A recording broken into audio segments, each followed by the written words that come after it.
Okay, Dr. Daniel Aleshire is back with us today to talk to us about the second segment of Christian nationalism. Welcome back. Thanks. Last week, we looked at history because a part of the non-religious part of nationalism, I think, doesn't get American history very right. We did have an established church in the colony. We did not have an established church from the time the United States, the colony was banded together. And so the Bill of Rights has this statement in about that the government is not going to favor one or either support or restrict religious participation, which Jefferson referred to as a wall of separation. If you talk to some Christian nationalists, they'll say, well, wall of separation is not in the Constitution or the Bill of Rights, and they're right. But in that First Amendment to the Bill of Rights, you have this involvement of government, and Jefferson called it, as I understand the history, a wall of separation between church and state, and established that in Virginia, which at the time had previously had a state church, the Episcopal Church, the Anglican Church. Today is day to day, so I don't know how comfortable or uncomfortable you are with data, but I'm going to talk about 3 studies of Christian nationalism, and they help us understand, other than kind of the op-ed approach to understanding Christian nationalism, they help us understand.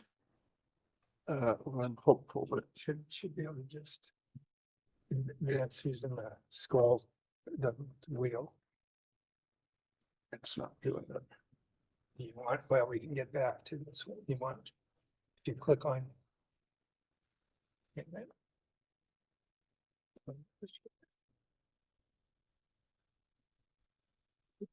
mouse is not. There we go. So, I mean, you can pull it down there. Okay. You choose. So I'm going to start with the data story. Tennyson wrote a poem of the 19th century. Every minute a man dies, every minute one is born. His mathematics colleague at Cambridge said, that's not true because the population is growing. So your poem should read that every moment dies a man and 1 in a 16th one is born. Tennyson didn't think that was very poetic. So he ended up phrasing the poem, every moment dies a man and every moment one is born. So he avoided the explicit numerical statement. And I call that story to your attention because I want us to look at numerical themes rather than specific numerical points on a, and we're going to look at 3 studies.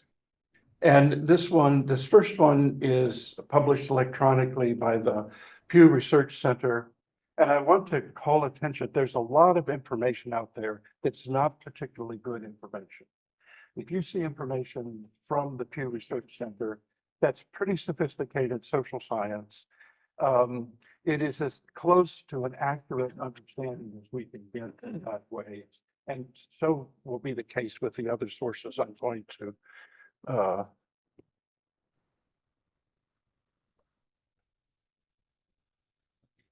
and they don't really define Christian nationalism, but they ask people about what they think and different things. My pointer doesn't work very well on this screen, but more than 4 in 5 US adults say the country should be a Christian nation, but far fewer want churches to endorse candidates, speak out on politics, or control. So there are people out there that say, well, yes, we should be a Christian nation, but then when they start thinking about political activity, they don't want that. It's sort of an openness to sort of a generic Christian understanding. How many of you have noticed that on the Allegheny Courthouse, on the side wall, there is a plaque of the 10 Commandments? Most people don't know it. It's not It's not inside, it's outside. And I think it was given to Allegheny County when Cecil B. DeMille was as a publishing device for his movie, The Ten Commandments. The patents were made and given in a lot of areas. And so I don't think it reflected a religious movement. I think it was the county. Again, but there's sort of a generic. So do you think the US should be a Christian nation? 51% say no, 45% say yes. Do you think US is now a Christian nation? 64% say no, and 33% say yes. And then when you get down, should Supreme Court justices bring their own religious views into how they decide major cases? 83% no. Should churches, houses of worship endorse political candidates? 77% no. Should churches, houses of worship keep out of political matters? 67% yes.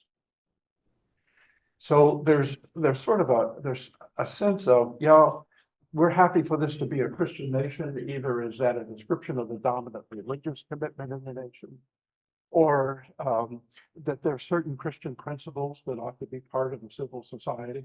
But when it gets down to politicking, to kind of running the control of the nation, it is not. I don't think any of this is visible, but this is the same. This is looking at the folks that say U.S. should be a Christian nation. The founders of America originally intended for the U.S. to be a Christian nation. Now, if you were here last week, you know my opinion on that. The founders of the nation did not intend. They wanted religious pluralism, though they probably were thinking of religious pluralism in terms of Presbyterians, Methodists, and Baptists, not in terms of Buddhists, Unitarians, and Muslims. But when you look down this Protestant, these are the people who say that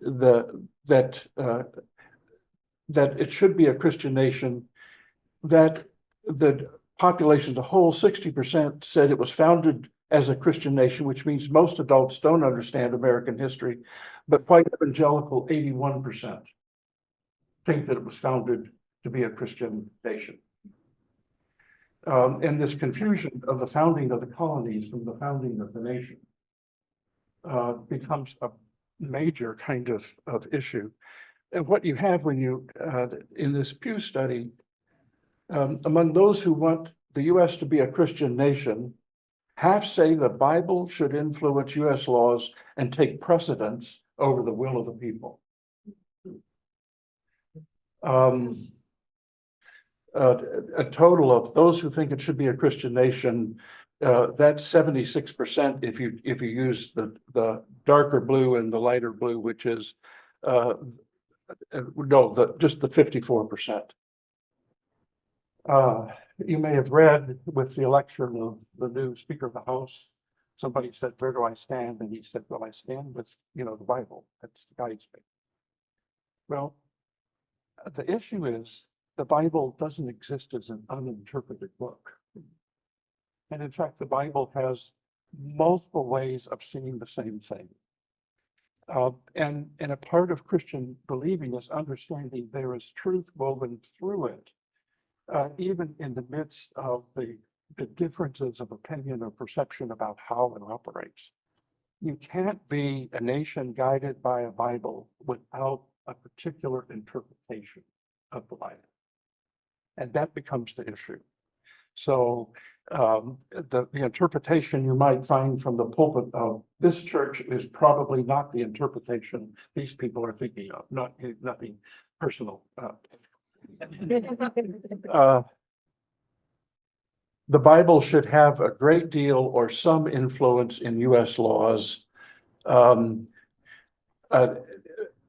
There is some commitment there, but the Bible should have little or no. These are the people who say it's not a Christian nation. 80% say the Bible should not have any influence on US laws.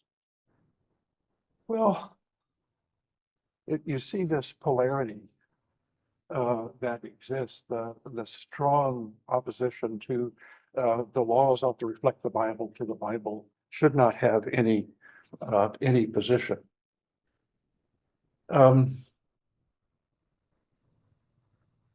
Let's think how in this Pew study about religious diversity.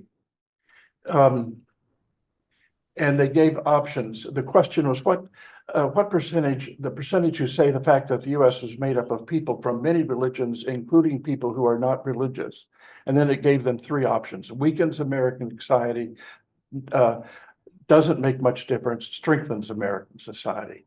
Of all US adults, 41% chose the last option, that the plurality strengthens American society.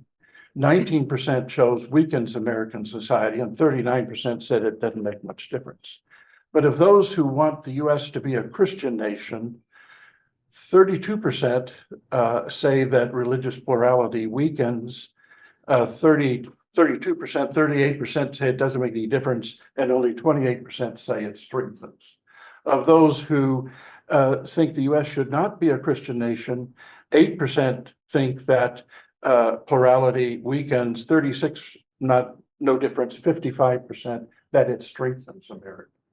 So you've got a whole majority of those who don't think we should be a Christian nation, who think religious plurality is a source of strength.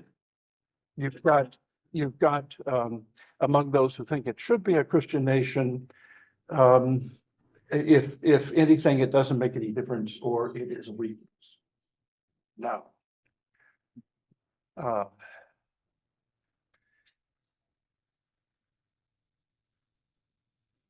I'm thinking about all the protests we're watching this spring, and how much is the pro-Gaza protest an anti-Semitic, anti-Israeli protest? How much do Jewish students feel ill at ease? How much do Islamic students feel ill at ease? And we seem to be ready to favor some support for Jews, but not much support for Muslims. When we think about religious diversity as a culture. The Pew study really didn't define, as I mentioned, didn't define Christian nationalism. But it said, okay, would you like us to be a Christian nation or not? And then started tracking differences of opinion on the basis of whether people said yes or no to that question. The next study I want to present is a joint effort of the Brookings Institution. You know, the Brookings Institution is a progressive leaning Washington think tank. So this is probably not going to be advancing the cause of Christian nationalism. The Religion Public Research Institute is another of these reliable social research centers on religion. And they together undertook this study, and they tried to come up with a kind of a social psychological definition of Christian nationalism. And like good social psychologists, they used a group of questions. So they asked God, they said, if you ask people to agree, God has called Christians to exercise dominion over all areas of American society. The US government should declare America a Christian nation. Being Christian is an important part of being truly American. If the US moves away from our Christian foundations, we will not have a country anymore. US law should be based on Christian values. So if you agreed with all of those, they said, okay, you're a Christian nationalist. Kind of by definition of high degree of agreement with those items. You see that of their general sample of that first one, 20% said God has called Christians to exercise dominion. The government should declare 27%. Those are in rank order down with an increasing percent who agree. With the most agreement on US law should be based on Christian values. Now they added, they took those items and then created a score. So the ones who had the most agreement with those items were in a group they called the adherents. So that's our Christian nationalists, most intense group. The second group, with some agreement, but not as much agreement, they called sympathizers. Then skeptics were persons who really disagreed with those items, and rejectors, the ones who disagreed strongly. So they've now taken their whole sample and divided it into 4 groups in terms of how strongly did they affirm those or agree or disagree. 10% in their sample fell into this adherence. And those were probably the people, the kind of people, some of them who were January 6th at the Congress. The sympathizers, more general, they're 10%. Excuse me, the 4% are no score. The adherents are 10%. The sympathizers are 19%. The skeptics are 39%. The rejectors are 29%. So if you take the rejectors and the skeptics together, you have a majority. Yeah. It's just a point of clarification. On those 5 questions that determine if a person is a Christian nationalist or not, does a person have to agree to all 5 of those, or just one of those 5? They could agree strongly to one of them, but and they might, and then if they disagreed with some of the others, they would have ended up down here in the skeptics or the rejectors. They would have had to agree with all of them to have Some extent. All 5. Yeah. Okay. Yeah. So yeah. It also sounds like, since I used to do this for a living, that it wasn't just a yes or no. It was It was no, agree, sort of agree. agree very much, agree, disagree very So much. so So it that's was a, part of where we get this you delineation. get the delineation, and so some people are kind of in the middle on it. And so these 4 groups are based on degree of agreement or disagreement with those 4 items, those 5 items.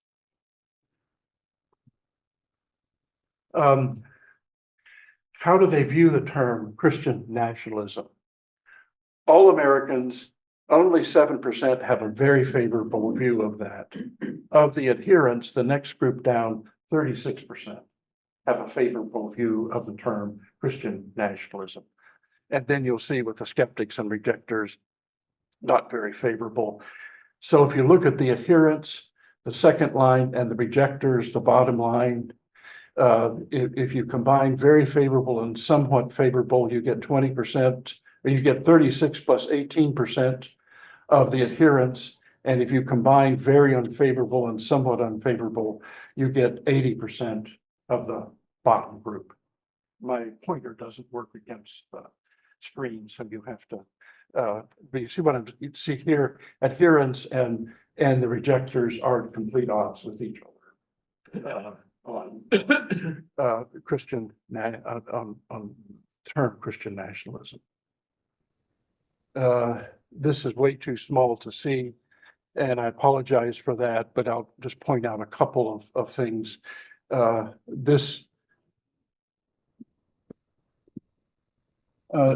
adherents are this color. I have trouble with graphs like this because I'm only partially color-sighted. And so I was 16 before I knew Jesus ever said anything. The red always disappeared.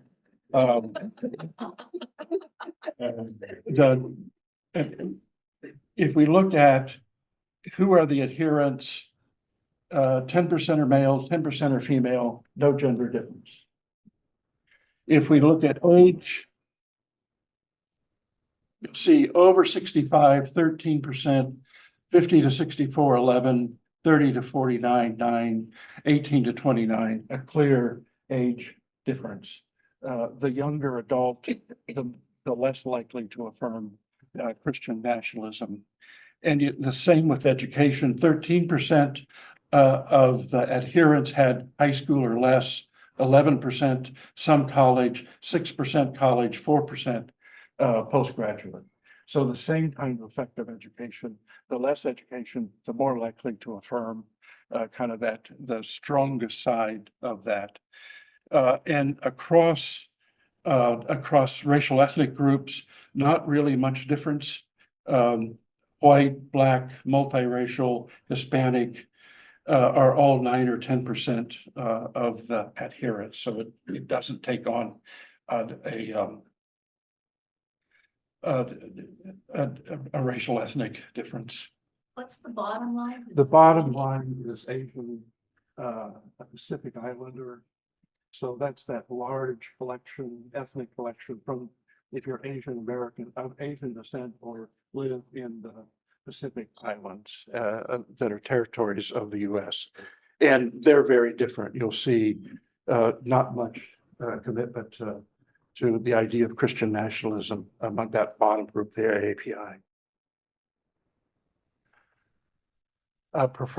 And this is the second study, the preferences for religious diversity. I would prefer the US be a nation made up of people belonging to a wide variety of religions. 73% of all Americans said yes. I would prefer the US to be a nation primarily made up of people who follow the Christian faith. 27% of all Americans said yes. Okay. Now, when we look at the adherents, 23%, you'll notice how different they are from the population as a whole, said they would prefer a nation made up of a wide variety of religions. And then you'll notice the difference, 77% of the adherents prefer the US to be a nation primarily made up of people who follow the Christian faith.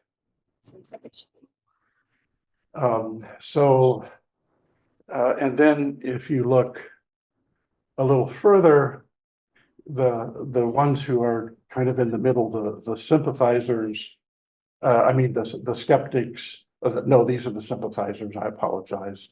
46% would prefer a nation made up of a variety of religions. 55% prefer a nation made up primarily of people with Christian faith. And then if you look at the skeptics and the rejectors, you see the exact opposite. 98% of the rejectors want a nation that is made up of people belonging to a wide variety of religions, and only 2% would prefer a nation of just a Christian nation. Are you starting to get the picture? Yeah. I'm surprised that 23% of the adherents would prefer a nation with a belonging to a wide variety of religions. I wonder why that is. I would expect it to be a Even lot more lower than that. number. I think that like any social phenomenon in this country, no group is homogeneous. So they may affirm these things about Christian nationalism, but they still want to have a place for their Jewish associates, or for people not to be religious, or they have kids who aren't religious and they don't want them to be rejected. I mean, it starts taking on, there's probably one reason for the 77% down here. There are probably multitude of reasons why that 23% might show up. I think the word prefer is a little bit difficult. Yeah, I mean, you know that, and these are preferences now, how you would like the culture to be. And so prefer, yeah, that's a good point. All of these are wonderful questions, and please ask all the questions you want. Well, and then they ask some questions. So these are dividing the people by those 4 groups. The value of Islam is at odds with American values and way of life. So the percent who completely agree or somewhat agree with that statement, and you'll see it's 69% of all adherents, 72% of white adherents when they separated out race, and 64% of adherents of color. We should prevent people from some majority Muslim countries from entering the US. 72% of white adherents said yes, either agreed with that. 67% of adherents as a total group agreed with that. Now, it starts getting, if we're going to be a Christian nation, then we've got to start policing the borders for non-Christian entrants. If you recall, one comment I made last week in Massachusetts Bay Colony, which was Puritan by law, and it got in conflict, the religious people got in conflict with the business people because the business people needed as much of a population as possible. But the Puritans wanted to limit the population to people who could be faithful Puritans. And so you end up with a concern, but if you want a particular religion, then you have to start restricting entrance based on religion.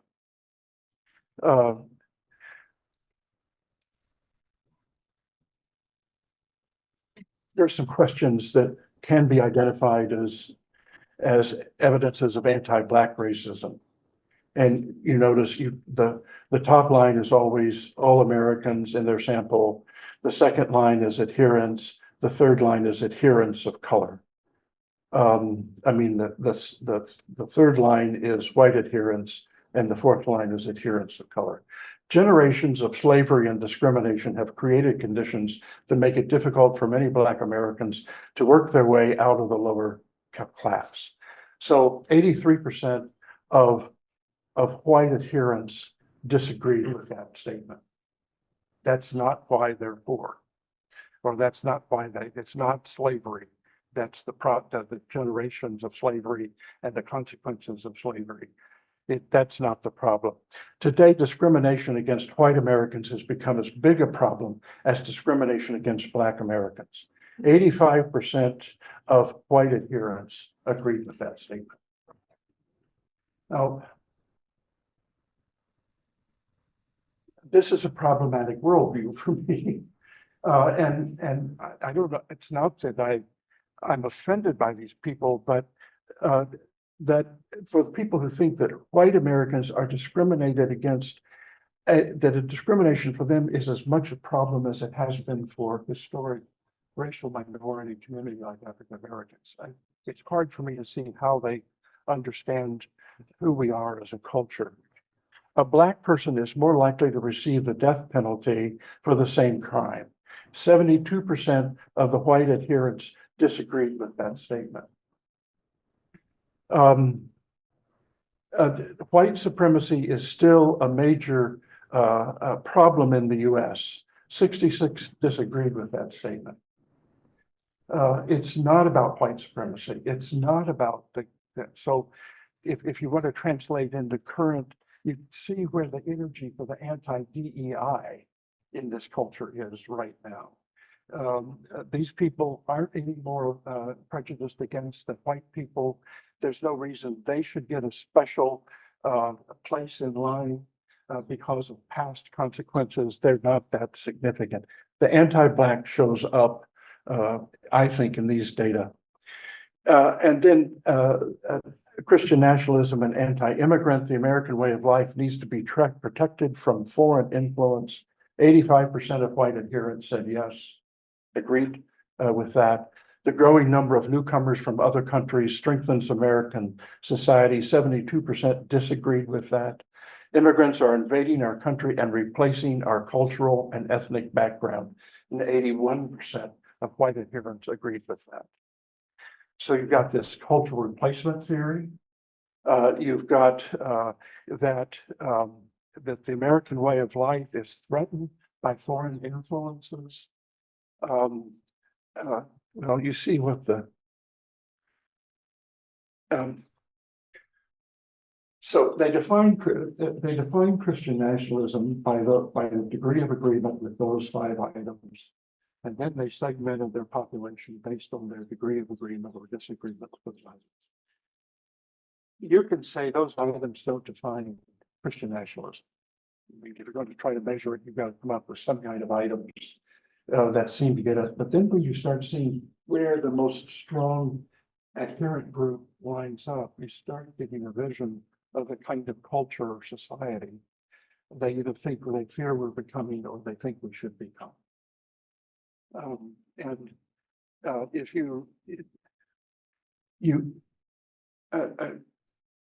we can talk about politics on another day, but you can see a Trump rally rhetoric clearly playing to these perceptions of these individuals. Now a third study. Percentage of the population were adherents of color? Because I think those numbers are very interesting. The adherence of color, in fact, and in the work of Gorski and Perry, they talk about this too. Adherents of color are Hispanic, Asian, African American. I mean, of color is all non-white groups. And what we know now is that as Hispanics become more Protestant, they become more conservative politically. So they're influencing that. Then you have an African American who used Christian principles as the primary fulcrum for the whole civil rights movement. So for them, becoming Christian America was getting rid of Jim Crow, was getting rid of all kinds of things. So they're more inclined to see, well, that they're pulling out of a different part of the Christian pot than the white Christian nationalists are. And so that's how this gets explained.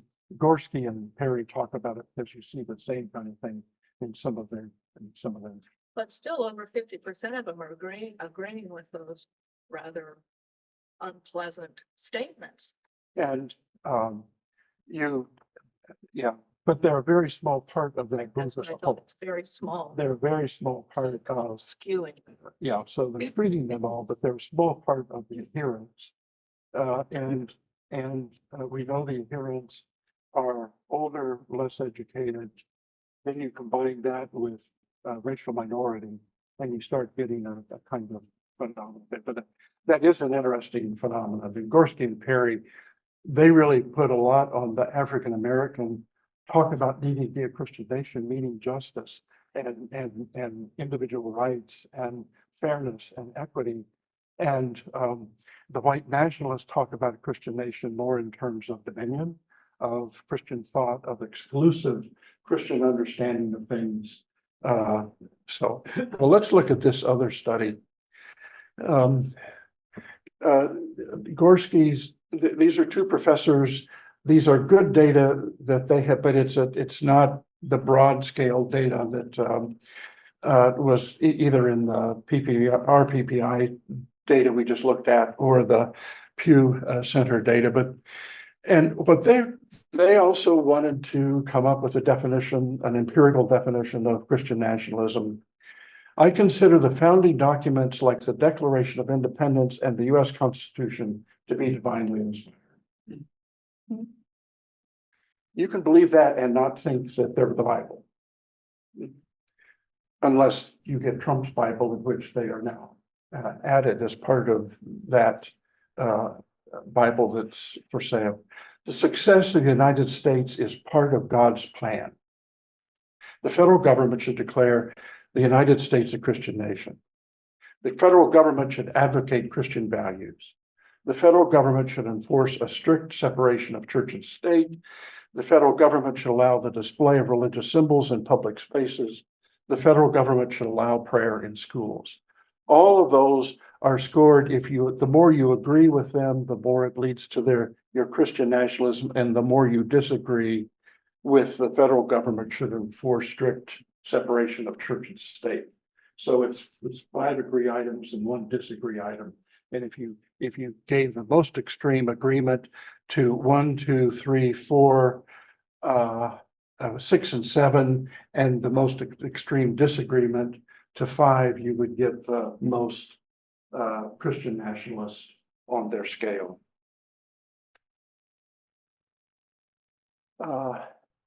Here's the understanding of political history. This going along the bottom, the horizontal axis is the score on the Christian nationalist scale. The 0 would be the lowest possible score, 24 would be the highest score. So the more you go to the right, the higher the score you have on Christian nationalism.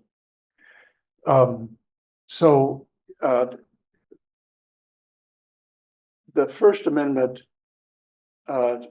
says, and then they put together another scale of items about American religious history. The First Amendment says Congress can't restrict religious liberty, but Congress could make laws privileging Christianity. True or false?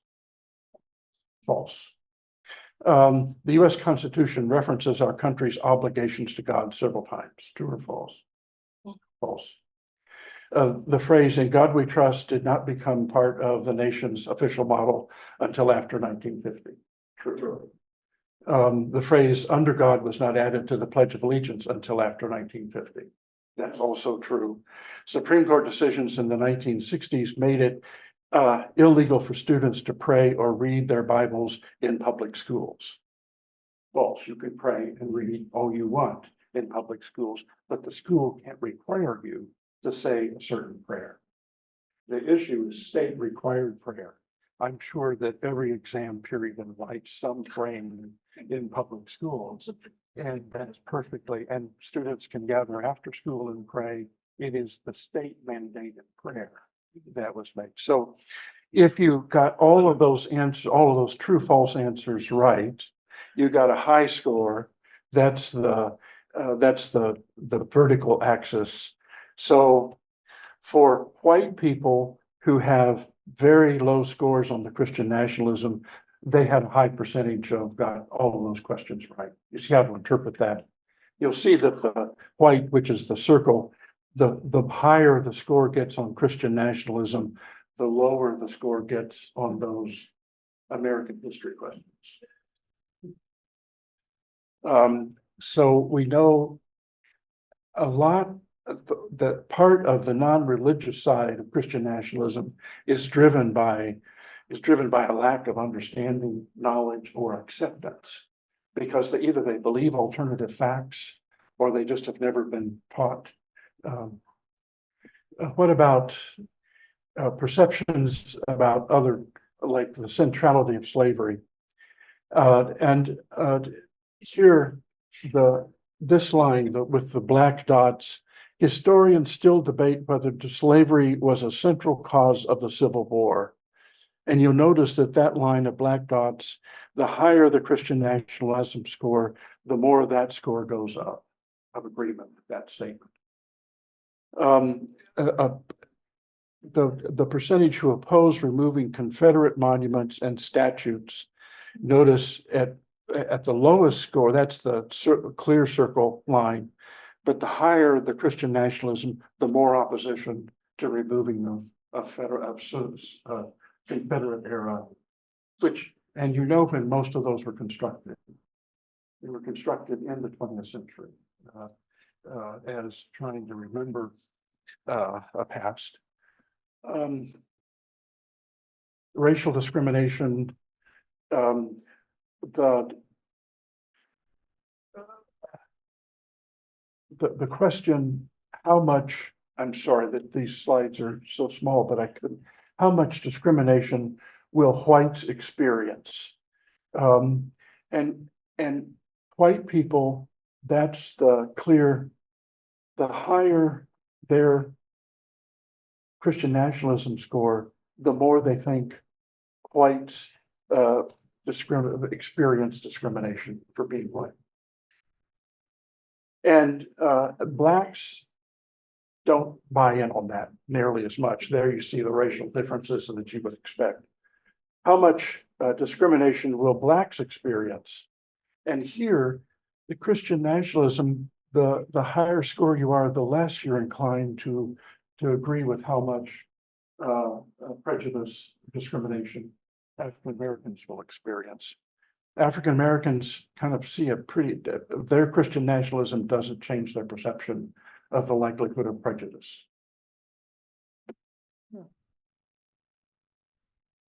Perceptions of violence. The top graph is violence in general, and the open circle line. I am against forms of violence, and that's not influenced by their Christian nationalism. A world the black circle line, a world without violence should be our goal. And that's similarly not influenced, but to the extent it is, you'll notice that it goes down a little, the higher the Christian nationalism score. But then you look at the bottom line, which is the one more telling for me. The clear circle line, the one that goes to the highest point, the best way to stop bad guys with guns is to have good guys with guns. Can you say that again, please? Agreement, this is agreement with the statement, the best way to stop bad guys with guns is to have good guys with guns. That was the NRA line. Then the next line down, the solid black, the biggest problem with the death penalty is we don't use it enough. And you'll notice that line goes up with the Christian nationalism score. The next line with the little triangles, that only shows up, it sort of, comes out in the middle. Authority should be able to use any means necessary to keep law and order. And then the bottom line, if national security is at risk, I support the use of torture. And you'll notice that goes up with Christian nationalism scores. Are you getting a picture of people who sort of affirm Christian nationalism in these stories, what else they tend to hang on to? And it's not that any one individual, this is true for any one individual, but it is true for groups that may end up voting in certain ways because of certain ideological commitments. This one, I feel is pretty threatening to American democracy. And you can understand if you really think the way these people do with the high Christian nationalism scale, then you understand the attack on the Capitol. Then you understand why there may be other episodes of violence that people don't, because they perceive that if they don't get their way, the nation is coming to an end. So that raises the stakes for which you're willing to be violent, to engage violence.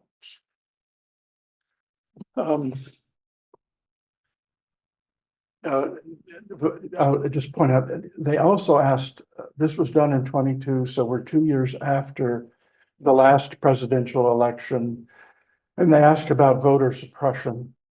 And the one with the triangles, do you see that line starts very low and goes very high? Would support revoking vote for certain felons for life. And then the one that goes from high to low, if you have low Christian nationalism score, you're high on this. If you have a high Christian nationalism score, you're very low on this.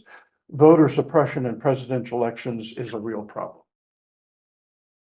So there, and then the circle line that you see going up would support a civics test to vote. How in Jim Crow, how one of the ways that the votes of African Americans are restricted, but you'll notice that goes up. That line goes up the stronger the individual scores on the Christian nationalism. It's ironic, they probably flung because. I mean, that's what I was thinking, Went to college. given Well, what, the way they answer those other questions. Yeah, right, that's another thing. But as long as everybody has to take it. and yeah, and of course, it wasn't always, No. it was never that everybody had to take. And last, perceptions about electoral issues. The circle is, we must address gerrymandering. So the low score Christian nationalists on the left are high on that, and the high score Christian nationalists are low on that. They're happy with gerrymandering. You see that line? Or to look at the one that's moving in the opposite direction, candidate who wins electoral college should be president. And now it's going, from those who would like a more popular election of the president also tend to be non-Christian nationalists. The Christian nationalists are very happy with the electoral college election. So, comfortable with gerrymandering, because gerrymandering will lead to districting that influences the popular election in ways that the popular election and the electoral college vote can go in different directions, which they have more than once. This is a little chart that I find interesting. This is the gerrymandering issue. Here is a chart where, let's say, the blue are Republicans and the red are Democrats, so it's 60% blue. There is what but you can draw, and you could just draw across 5 lines and have 5 districts that end up being all blue because you have a majority of blue in each of those districts. Or you can draw the districts with 5 districts in the way it's done in the third picture, and you end up with 3 red districts, 3 majority red districts. So by how you draw the lines, you can turn the minority into the majority. You follow that? And that's gerrymandering.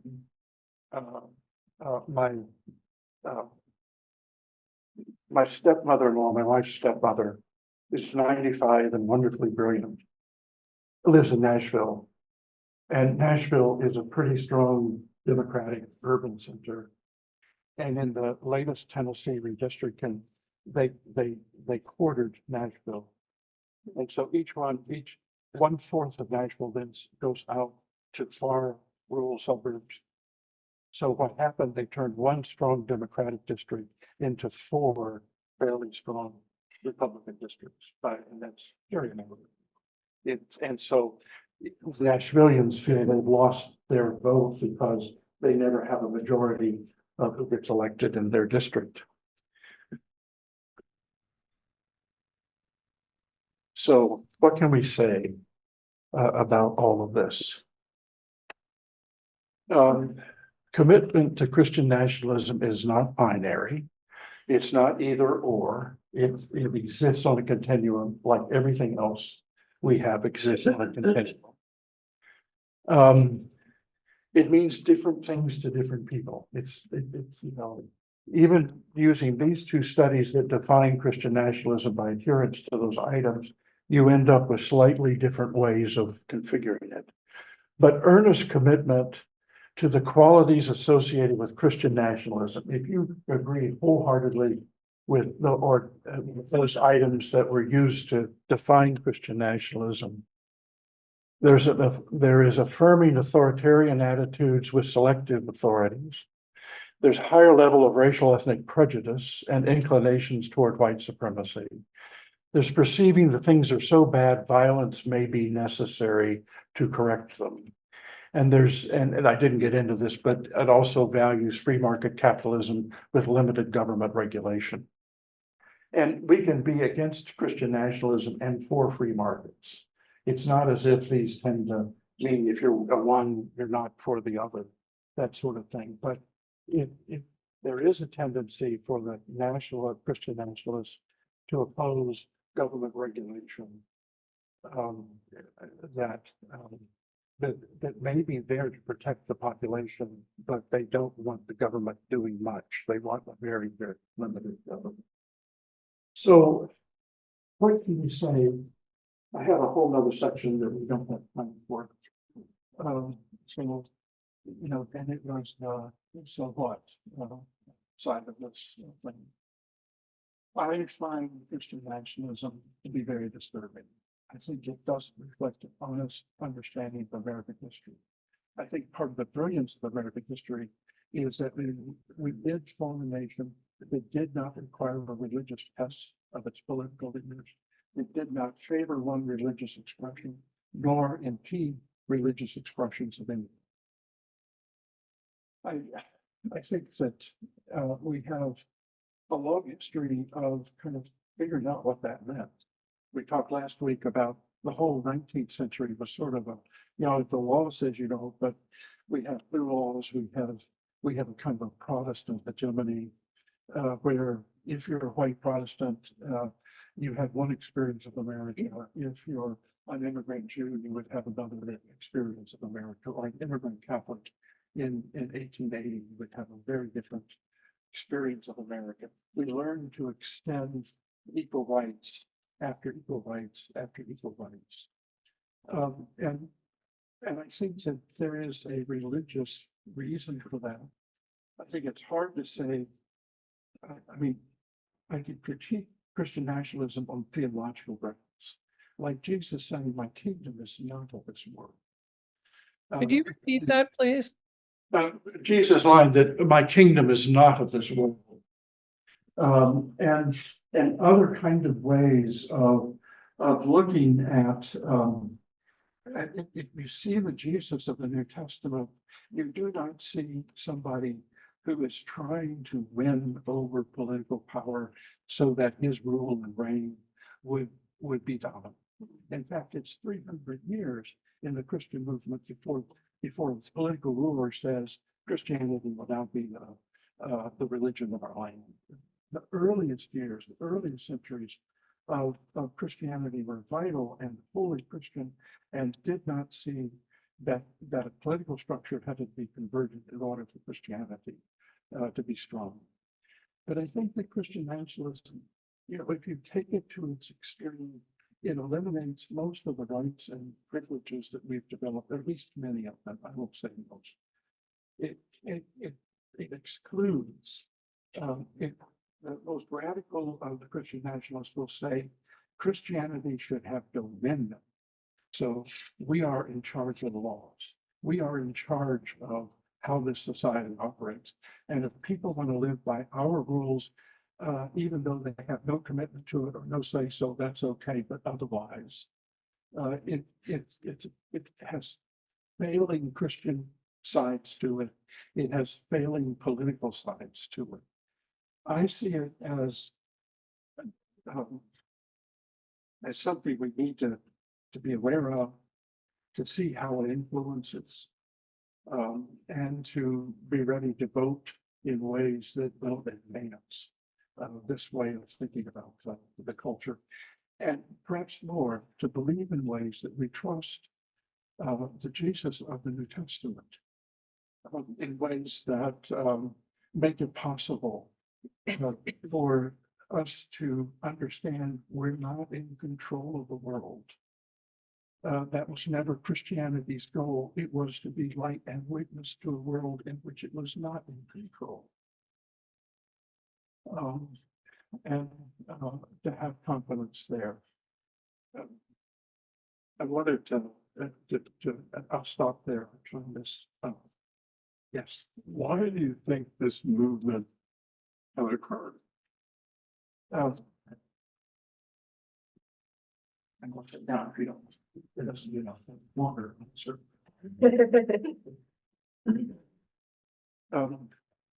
We're moving in 20 years. We're going to be a culture with white as the racial minority. I didn't quite. White is the racial minority. Right. Persons of color will be a larger percentage of the population than white people. I think a lot of this white is the defining adjective. It is not just Christian nationalism, it's white Christian nationalism. It is white perceptions about who's gaining power, who's losing power. And so a lot of this is a reaction of white people as they start to experience the changes of a culture that is no longer predominantly white. And I thought, when I would give talks at ATS and show a slide showing that by 2050 will be majority persons of color, that's going to mean for American religion, what that's going to mean for theological education, what good thing we should get ready for. And what I think we're experiencing is what terrible thing we should somehow try to avoid, is part of why Christian nationalism is occurring now. We're more aware of plurality. We think the government is on the side of plurality. Until the latter part of last century, there was sort of an informal affirmation of white Protestantism that then became white Catholicism and Protestantism. But I think that it reflects the influence of immigration, influence, you go to your health care and call, and the first question is English or Spanish. You know, they're just all kind of evidences that we're becoming a much more culturally diverse, linguistically diverse. And that's why I think it's coming now in ways it didn't. I think it's a racial issue. Excuse me. It's just kind of a practical question, like what specific policy proposals or government actions are Christian nationalists proposing?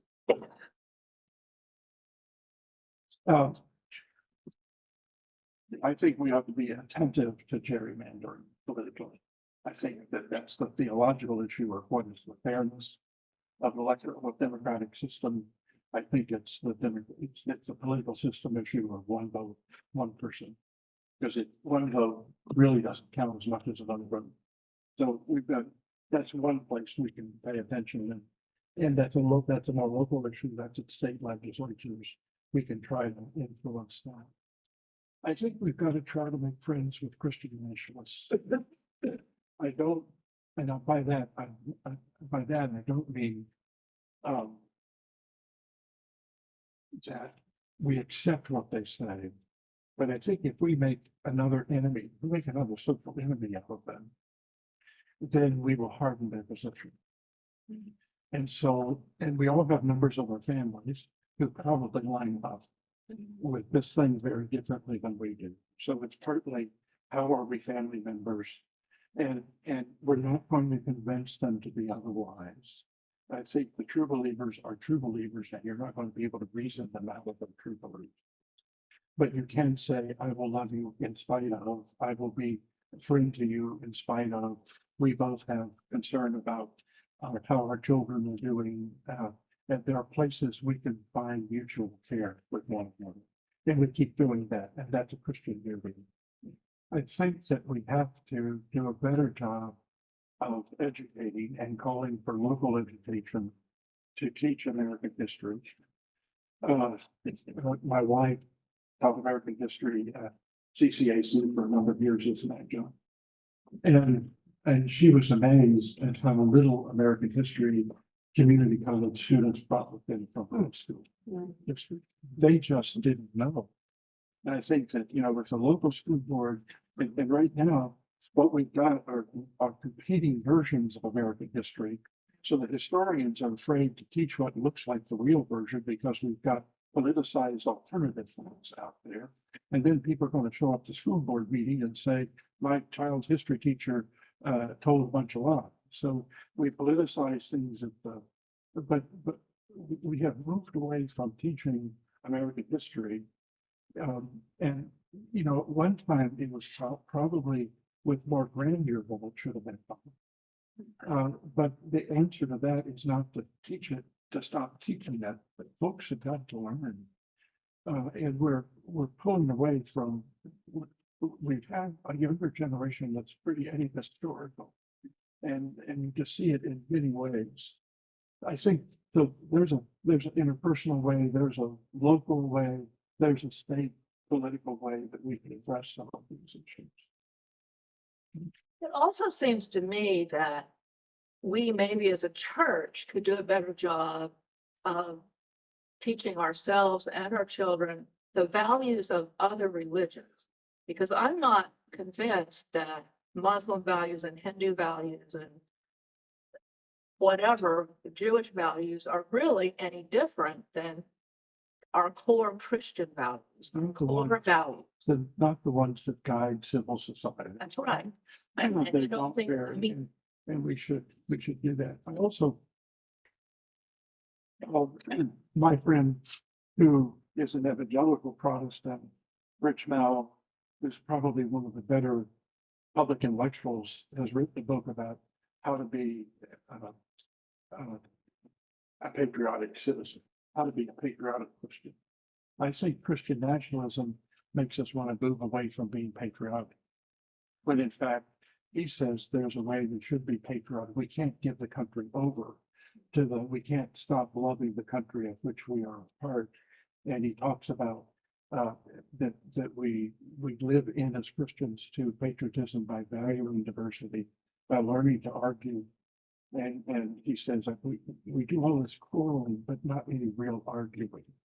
We quarrel and don't agree with one another's positions, but we don't really argue those positions in public venues in ways that will lead to some thinking about them. He says we should have a kind of a prophetic dream about what this country can be, a Martin Luther King kind of moment. And that those are actions of patriotism. And I think teaching history, I think helping Christians understand other world religions, I think helping us think about not handing over love of country to the Christian nationalists, that we can love the country of which we are a part, and give ourselves patriotically to it and do it as Christians that don't exclude, don't do what Christian nationalism. We've got two questions on the screen. We've got Sarah Nicias and Janet Edwards. And then we're running over time. I think maybe after that, we're going to call it quits. Yeah. Sarah, I saw you first, and then we'll followed by Janet Edwards. Well, I have two questions. One was, Dan, could you share the ends on the studies? How large were those studies? The Gorski was about 2,000. The PPI, the RPPI study, the middle one was about 7,000. And I don't have the in the for the Pew study. Okay, but also probably large, like the people. Yeah, it would have been large. And then I was sort of interested in age, because it does look like in some of your charts that there's more adherence in my age range, 60 and over or whatever. Is that true, or That's that the older generational cohort tends to be more likely to affirm some of these Christian nationalist ideas than the youngest adult cohort. Yeah. Yeah, so why is that? Because, you know, if education is the problem, or one of the problems here, then that suggests that we weren't well educated either. Well, the oldest generation has the less college, less graduate. Okay. It's more high school. The percentage of high school only is higher in the older generation than it is in succeeding generations. And then, you know, that oldest generation was so formed by World War II and the threats that World War II presented, and responding to those threats and affirming national commitments that I think they may affirm some of these Christian nationalisms, thinking more that they're affirming the US that won the war. I'm not sure if I just don't know. Okay, Janet, you're up next. My question was in that same realm. I'm putting together these things, saying that low education, people just don't know.